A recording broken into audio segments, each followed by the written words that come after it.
ना मयस्सर हुआ राहत से कोई मेल हमें, ना मयस्सर हुआ राहत से कोई मेल हमें, जान पर खेल कर भाया ना कोई खेल हमें, एक दिन की भी ना मंजूर हुई बेल हमें, याद आएगा बहुत अलीपुर का जेल हमें। लोग तो भूल गए होंगे इस अफसाने को, लोग तो भूल गए होंगे इस अफसाने को, जिस पर थे तैयार हम मर जाने को, जिस पर थे तैयार हम मर जाने को। दोस्तों, राम प्रसाद बिस्मिल की जीवनी में लिखे ये भावपूर्ण शब्द हमें पुनः काकोरी ट्रेन एक्शन की घटना को अंजाम दे पाने के साहस और जज्बे को बयां कर रहे हैं। आदरणीय प्रधानाचार्य जी, आमंत्रित अतिथिगण, निर्णायक मंडल के सभी सदस्यगणों और मेरे प्यारे साथियों, आप सभी को मेरा सादर प्रणाम। मेरा नाम बुशरा हसीन है, इलाहाबाद में कक्षा 10 की छात्रा हूँ।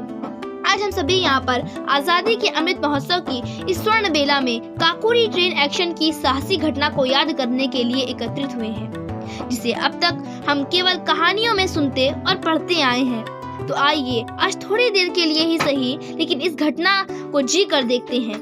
क्या थी ये काकोरी ट्रेन एक्शन की घटना और इसको किसने अंजाम दिया? आज हम इसे क्यों याद करें? तो दोस्तों, यदि हमें कोई जबरन 1 घंटे के लिए ही सही लेकिन कहीं कैद कर दिया जाए तो हम अपनी आजादी के लिए कैसे तड़प उठते हैं। ये कहानी तो 200 साल पुरानी गुलामी की कहानी है, जब प्रत्येक भारतवासी अंग्रेजी सरकार से आजाद होने के लिए पिंजरे में कैद पक्षी के समान तड़प रहे थे। दोस्तों, भारतीय स्वतंत्रता आंदोलन तो बहुत लंबे समय तक चलता रहा, परंतु आज चर्चा की शुरुआत मैं असहयोग आंदोलन से करना चाहूंगी, जिसने काकोरी ट्रेन एक्शन की इस घटना की नींव रखी थी।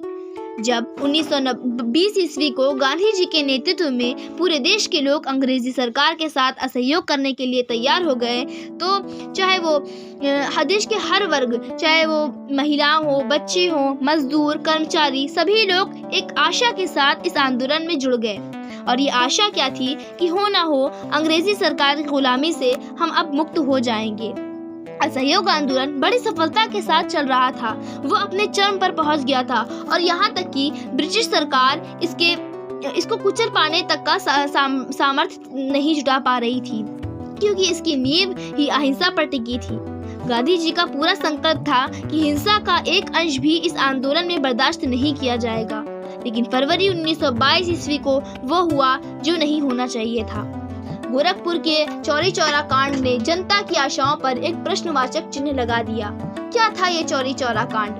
दोस्तों, गोरखपुर के एक स्थान चौरी चौरा पर आंदोलित जनता ने क्रोधित होकर एक पुलिस चौकी को जलाकर राख कर दिया था, जिसमें 22 पुलिसकर्मी की मृत्यु हो गई थी। गांधी जी ने इस हिंसात्मक घटना से दुखी होकर असहयोग आंदोलन वापस ले लिया था। देश की स्वतंत्रता के लिए परम आशा था असहयोग आंदोलन। ऐसे में जब इसे वापस ले लिया गया तो ये जनमानस की आकांक्षाओं पर वज्रपात जैसा था। ऐसा लगा जैसे कि भारतीय क्रांतिकारी नेता टूटने लगे। चंद्रशेखर आजाद, सुभाष चंद्र बोस, भगत सिंह जैसे महान क्रांतिकारी नेता सदमे में आ गए, क्योंकि इस एक घटना की वजह से पूरे देश का जोश टूट रहा था। असहयोग आंदोलन की वापसी ने बहुत सारे क्रांतिकारी नेता के सामने एक ऐसा रास्ता अपनाने को मजबूर कर दिया जो इस क्रांति की दास्तां था। दोस्तों, अब यहीं से काकोरी की घटना की एक पृष्ठभूमि ये बनना शुरू हो गई। चंद्रशेखर आजाद, भगत सिंह जैसे महान क्रांतिकारियों ने तय किया कि अब अंग्रेजी सरकार प्यार से हमारी बात मानने वाली नहीं है। अब उन्हें मुंह तोड़ जवाब और उन्हीं की भाषा में जवाब देने का समय आ गया है। अंग्रेजों का मुकाबला करने के लिए हथियारों की और हथियार खरीदने के लिए धन की आवश्यकता थी, अतः अंग्रेजी सरकार का ही खजाना लूटने की योजना बनाई गई। 9 अगस्त 1925 ईस्वी को सहारनपुर लखनऊ रेलवे को काकोरी के पास चेन खींचकर रोक लिया गया और गार्ड रूम में रखे गए लगभग 4601 रुपए को लूट लिया गया। दोस्तों, आज के समय में ये बहुत कम धन है, परंतु तब ये एक अच्छी धनराशि मानी जाती थी। ब्रिटिश सरकार की हुकूमत में उन्हीं का खजाना लूट लिया जाए, ये ब्रिटिश सरकार की सुरक्षा पर करारा तमाचा था और स्वतंत्रता आंदोलनकारियों के लिए साहस की पराकाष्ठा थी। भारतीय स्वतंत्रता आंदोलनकारियों के हृदय में जो ज्वाला जल रही थी, ये उसी का एक प्रचंड रूप था। इसी के साथ मैं कुछ पंक्तियां कहना चाहूंगी। न मारने से डरे, न मरने से डरे, न मारने से डरे वो, न मरने से डरे, जो जरूरी था देश के लिए न करने से डरे। अब आज़ादी की आवाज़ दबाना मुश्किल था, अब आज़ादी की आवाज़ दबाना मुश्किल था, न बोलने से डरे, न डकैती करने से डरे। आज़ादी, ब्रिटिश सरकार के ऊपर एक सवालिया निशान लग गया और इस घटना के कारण क्रांतिकारियों की धरपकड़ शुरू हो गई। सिर्फ चंद्रशेखर आजाद को छोड़कर सभी क्रांतिकारी गिरफ्तार हो गए। रामप्रसाद बिस्मिल, अशफाक उल्लाह खां, राजेंद्र लाहिड़ी और ठाकुर रोशन सिंह को फांसी की सजा सुना दी गई और बाकी क्रांतिकारियों को किसी को उम्र कैद तथा किसी को काले पानी की सजा हो गई। आज इस घटना को याद करने को इसके औचित्य को जानने की आवश्यकता है। हमारे संविधान हमारे मूल कर्तव्यों के माध्यम से हमसे ये आशा करता है कि हम अपने स्वतंत्रता आंदोलन के आदर्शों को अपने हृदय में संजोएं और उनका आदर करें।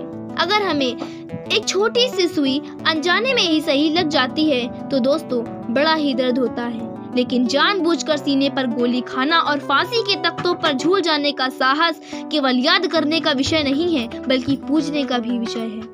हमें सीना चौड़ा करके अपने अमर शहीदों की शहादत को याद करना होगा और आगे आने वाली पीढ़ियों को भी याद कराना होगा।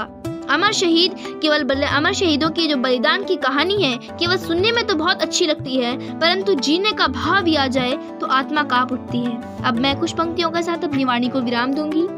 वो वीर थे अमर शहीद जो देश के लिए हो गए कुर्बान, वो वीर थे अमर शहीद जो देश के लिए हो गए कुर्बान, सीने पर खाई गोली और दे गए अपनी जान, और दे गए अपनी जान। धन्यवाद। जय हिंद, जय भारत।